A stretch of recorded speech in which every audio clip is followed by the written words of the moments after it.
नमस्ते दोस्तों, आज हम अर्थव्यवस्था का जो चौथा विभाग है वितरण, उसके बारे में आपको इस वीडियो के माध्यम से बताया जाएगा।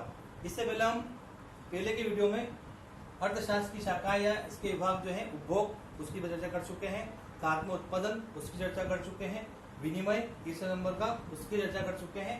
आज हमको बात करनी है अर्थशास्त्र की जो शाखाएं होती है उसका जो चौथा बिंदु है, चौथी शाखा है, वो है वितरण।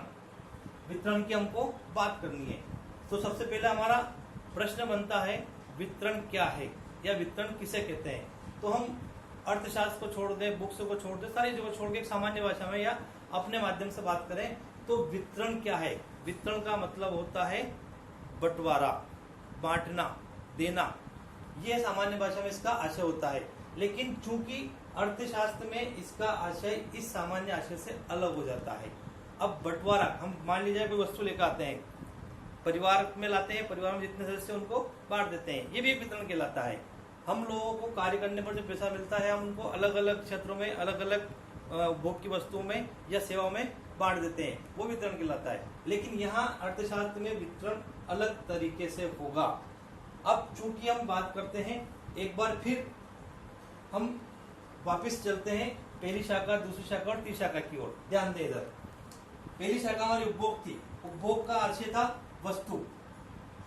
मानव को अपनी आवश्यकता की पूर्ति के लिए उपभोग करना पड़ता है और उपभोग के लिए वस्तु की आवश्यकता होती है। ये हमारी वस्तु उपभोग करने की। वस्तु कहाँ से आएगी, ये हमारा प्रश्न था। वस्तु कहाँ से आएगी? तो वस्तु के लिए वस्तु का उत्पादन किया गया, जिसको हमने उत्पादन प्रक्रिया में देखा है। वस्तु निर्माण जो होती है उद्योगों में। अब वस्तु उपभोग के लिए चाहिए, उसका उत्पादन शुरू हो गया, उत्पादन हो गया वस्तु का। अब उस वस्तु के बाद कैसे आए, उसके लिए एक और शाखा थी हमारी विनिमय। विनिमय के माध्यम से वस्तु का प्रत्येक उपभोक्ता तक साधन उपलब्ध कराया गया या प्रत्येक उपभोक्ता को विनिमय के माध्यम से वस्तु का आदान प्रदान हुआ। अब बात हम कर रहे हैं चौथी, वितरण की। तो अब ये विनिमय के द्वारा वितरण कैसे होगा या वितरण किस किस को होगा, यहाँ वस्तुओं के उत्पादन और उसके बंटवारे से कोई ताल्लुक नहीं है। वितरण का तात्पर्य यहाँ वस्तु का जो विनिमय हुआ है, आदान प्रदान हुआ है, हम मुद्रा देकर के वस्तु खरीद लाए हैं, यहाँ इसका कोई मतलब नहीं है।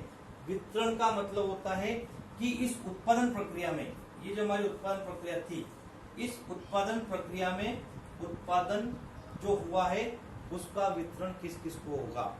दोस्तों मैं आपको बता दूं कि वितरण एक ऐसी प्रक्रिया है जो उत्पत्ति के साधनों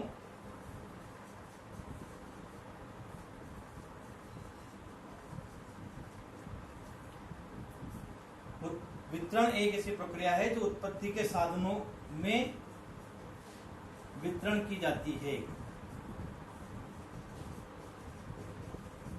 अब क्या वितरण किया जाएगा? वस्तु नहीं तो क्या मुद्रा?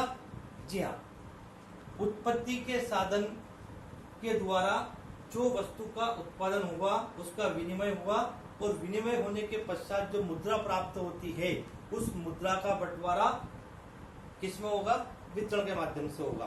किसको होगा? तो हमने उत्पादन वाले टॉपिक में देखा था कि उत्पादन कैसे होता है। तो जैसे जिन जिन उत्पत्ति के साधनों से उत्पादन होता है उन्हीं साधनों में वितरण होगा। यानी कि उत्पादन हमने देखा था, क्या लगा था उसमें? भूमि। उत्पादन का साधन पहला भूमि, दूसरा साधन था उसमें श्रम, तीसरा साधन था उसमें पूंजी, चौथा उसमें था संगठक या संगठन और पांचवा था साहसी। ये उत्पत्ति के 5 साधन है, यानी उत्पादन के 5 साधन है। इन्हीं 5 साधनों में क्या होगा? वितरण होगा। इन्हीं 5 साधनों में वितरण होता है। उसी प्रक्रिया को वितरण कहा जाएगा या वितरण से तात्पर्य उस प्रक्रिया से है जो उत्पादन के साधनों में बराबर बराबर बांटा जाए। बात करते हैं भूमि की। भूमि को मिलता है लगान। वितरण की बात हो रही है यहाँ। वितरण उत्पत्ति के 5 साधन, इन 5 साधनों में से किसको क्या मिलेगा, कब, जब वस्तु और सेवा का निर्माण हो जाएगा, उसका विनिमय हो जाएगा और उसके पश्चात उस वस्तु से जो मुद्रा प्राप्त होती है या जो आय प्राप्त होती है वो इन 5 में बांटी जाती है। यही वितरण कहलाता है। देखें आप, भूमि को मिलता है लगान, श्रम को मिल जाएगी मजदूरी, यानी जो मजदूर काम करेंगे, कहाँ पर काम करेंगे, भूमि यानी कृषक, खेती मर जो कच्चा माल प्राप्त करता है। मजदूर उद्योग में भी होंगे जहाँ वस्तु का निर्माण होता है, कच्चे माल से पक्का माल बनाया जाता है, वहाँ मजदूर होते हैं, तो उस श्रम को मजदूरी मिल जाएगी।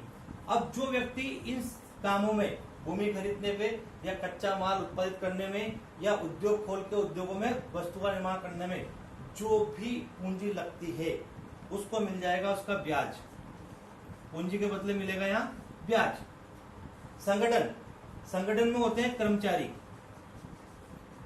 इस सारी प्रोसेस को करने के लिए या इन सारे कामों को करने के लिए संगठन, जो समूह होता है वो कर्मचारी होते हैं, उनको मिलता है वेतन।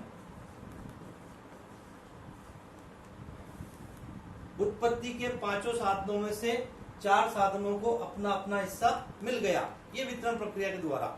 अब बचा 5वां हिस्सा, साहसी। मैंने आपको उत्पादन प्रक्रिया में इसके बारे में बताया था। ये बहुत ही अहम बिंदु होता है या अहम व्यक्ति होता है जो इन सारे चारों कार्यों की रिस्क उठाता है या इन चारों कार्यों को करने का साहस दिखाता है।